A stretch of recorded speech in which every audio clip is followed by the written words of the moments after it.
Hey everyone, how you doing? My name is Echo, and I hope you're having a great day. Today's Minecraft video is a brand new update release.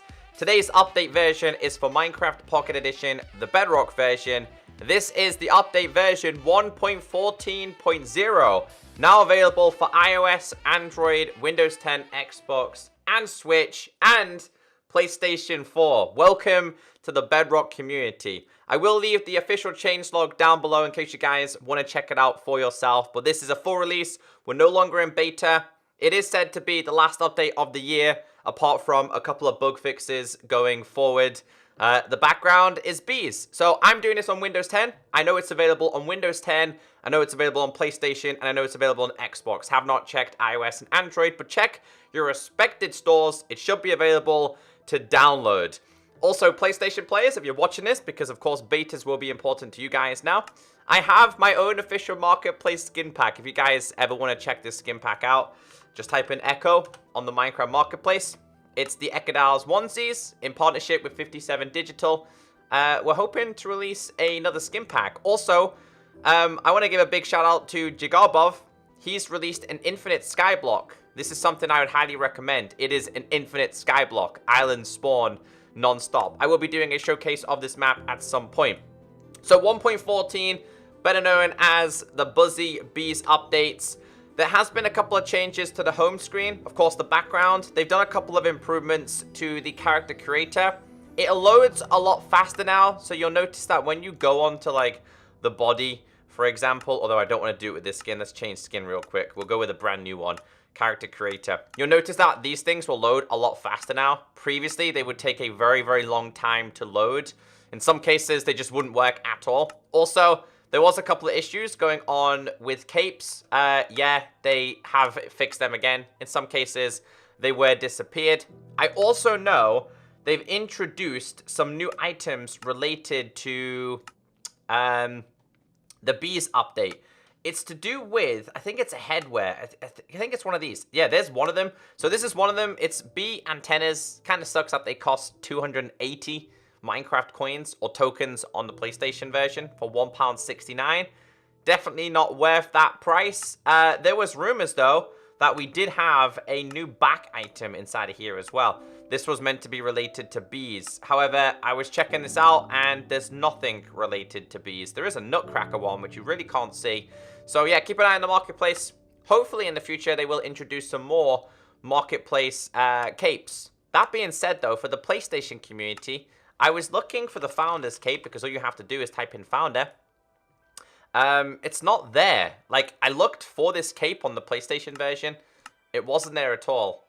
I'm guessing they didn't get that. All right, let's go into game, and let's go through all the changes. So the first thing, again, what I want to mention is it feels so good to be making these videos once again for the PlayStation community. So welcome, PlayStation family, to the cross-play experience. They can play with iOS, Android, Windows 10, Xbox, and Nintendo Switch. So the Buzzy Bees update. Let's go through this. Let's go through the changes. Of course, I have done these in beta. It's no longer in beta. First thing I want to mention with bees is that they will spawn. You'll probably find them by flowers, flower forests, plains. You'll find them in a couple other different biomes as well. There's differences between bees. This one is pollinated, so you can see it's got a couple of things on the back of it. It's dropping them. Now, whenever a bee goes over crops, it basically gives it like the bone meal effect. So a bee can pollinate crops that are seed related. That works for any kind of crop, by the way. Wheat seeds, it works for melons, carrots, potatoes. So wherever you see the flowers, you're more than likely going to see the bees as well. So bees have a stinger, and if I go to /game mode S and I hit this guy, he's not going to like it, and you will be stung. Now, once you've been stung, unfortunately, that bee will lose its stinger. It's like in real life. Now, eventually, this bee is going to die, which is kind of sad. They don't give you any XP. They don't give you anything at all.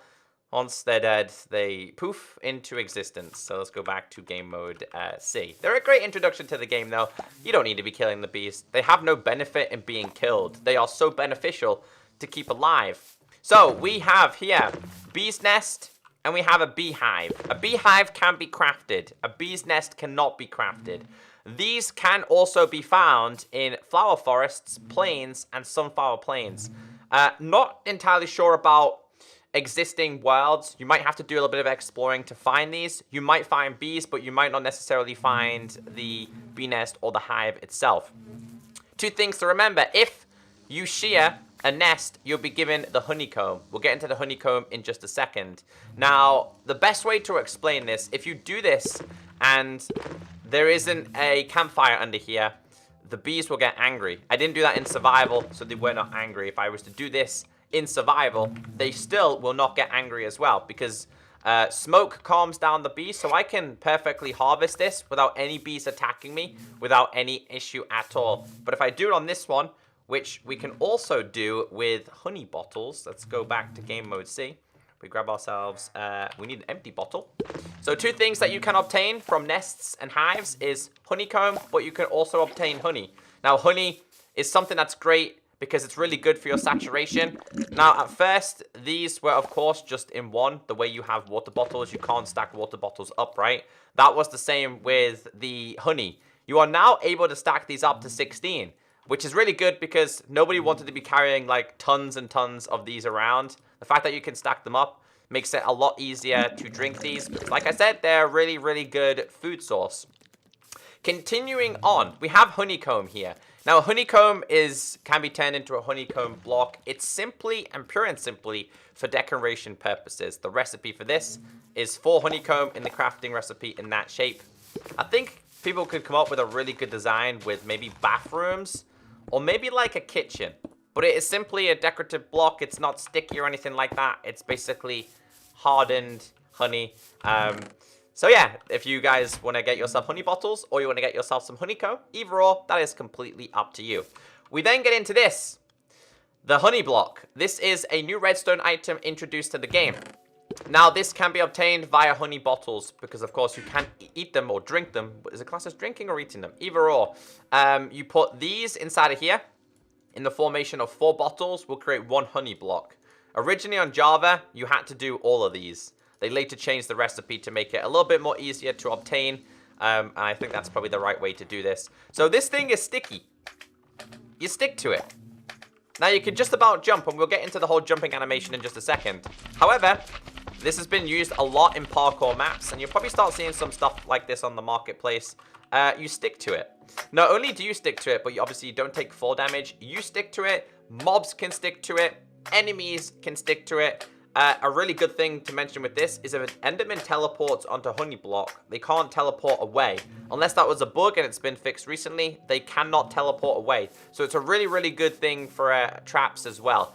Now, originally, honey would stick to slime, which made it pretty much useless. Now, after enough complaints by the likes of Mumbo Jumbo, Zoomovoid, and the whole community, they made it where these can go side by side without sticking to each other, which means you can, for one, stand on this, and it's going to keep you in the same direction. So I'm standing on the second one. We flick this, it moves us. Now, it's a little bit of a bug there. I expect these kind of things to be ironed out. However, if we do it in this position, it's slightly broken. But as you know, if you stand on a slime block, you're not... Okay, I was not expecting that to happen. You're not meant to move. So that must be a bug. So it looks like the redstone mechanics in this version is a little bit broken. Dude, I got launched. I was not expecting. Let's try that again. Ready? I was not expecting that. What's meant to happen is your character doesn't move. He stays in the same position. With this one, you move because you're stuck to it. So that's slightly broken. Now, with the honey block, like I said, you cannot jump over blocks at all. So it's a good way to trap mobs. Like I said, once a mob's in there, it's a good way to trap them. It's a good way to trap a bunch of creepers as well. However, you are still able to get over slabs, and that's the same for mobs as well. You can also jump over that. And that's everything to do with honey and bees. I've already done it before in beta, but I kind of wanted to go over it one more time. As you guys can see, they are pollinating the crops there, so it's best to have your farms with bees in them as well. Moving on to the next thing, which is to do with animals, such as... Where are you, little kitty? It's to do with kitty cats. It's to do with polar bears. It's to do with parrots. These can now all be leashed. Believe it or not, they previously could not be leashed at all. We got a baby and a baby bear as well. One more that you can also do as well is the dolphin. Hopefully I don't kill these guys. Dolphins can also be leashed as well. You can leash the dolphin friends. So yeah, that's pretty cool. I like that. No dolphins or no animals were hurt in the making of today's video. So let's continue on because there is a couple more changes. That was slightly broken. This one I was a little bit confused by. Maybe you guys can explain this a little bit more in the comment section. Dispensers can now fill bottles with water and honey. Now, I've got empty glass bottles in there. If we flick them, it gives me a water bottle. That would be my guess, but you can't pour out honey. So I was a little bit confused. Maybe the dispenser could be linked to putting it on a nest or a hive, and then you could dispense it and get the honey. Could be a good way, but yeah, like it gives me water bottles. But I was a little bit confused by that one. Let's just try and clear these one more time.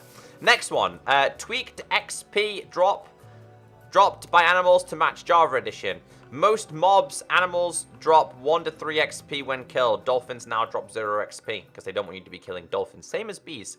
/ game rule. Okay, we got a brand new game rule here. / game rule show tags. And I think this is related to gamer tags. So obviously I can't really show you because I don't have anyone in my game because I don't have any friends. Crash fixes, but a lot of crash fixes. I'm not going through all of them, but we will go through a couple more changes. Fixed render distance issue. I think this was to do with older worlds, something to do with infinite worlds. Next one, fixed invisible chest bug. That's been fixed 3 or 4 times now. Also, anyone converting worlds on PlayStation 4, you might have a couple of invisible chests. I'm guessing that'll be fixed at some point. Elytra speed fixed. Improved accuracy of pathfinding for flying mobs. Hallelujah that they finally fixed this. I'm not going to spawn them now, but mainly to do with the phantoms. Phantoms would fly around, but they would never ever reach you. Broken. Phantoms still suck. Why did anyone vote for this thing? Kind of a waste of a feature. Pillager Patrols no longer spawn in the end or the nether dimensions. Yeah, I noticed that a couple of times. I'll be like, wait, that's illegal? You would find them inside of there. That's been fixed. Slime texture now matches the Java edition. A parity change. Character creator fixes. I told you guys at the start of today's video. Founder cape no longer requires game restart. So if we were to go in here and then go to edit character, I can then take, I think, we're going to find out if it's worked now, actually. Has it worked? Nope, Founder's cape is still on. Okay. You are meant to be able to enable and disable this via in-game. Anyway, view bobbing changes plus items view bobbing. This is quite important. Don't worry, I didn't forget about it. So view bobbing is still a work in progress on this version. In 1.13, they fully broke view bobbing. Not entirely sure why they're messing around with this setting. It still needs a little bit more work. It's not as crazy anymore, but they did fix it a lot better. You're no longer with a limp anymore. Something else that they have done, and probably best off holding a pickaxe or a sword because that's what you carry usually as a Minecraft player. They changed the item bobbing. The item bobbing is no longer as crazy as well. It's a little bit more realistic. It was absolutely broken. And it was making you feel nauseous as well. But running is also a lot better as well, as you guys can see. But that's everything we have for the last update, apart from bug fixes in 2019. I have a question for you. Has 2019 been a good year for Minecraft, for updates, for features? Let me know in the comment section. And any bugs you find, please report them. Go and check out this update on iOS, Android, Windows 10, Xbox, and Switch, and PlayStation. Feels so good to say that. Have a great day, and I'll catch you next time. Bye.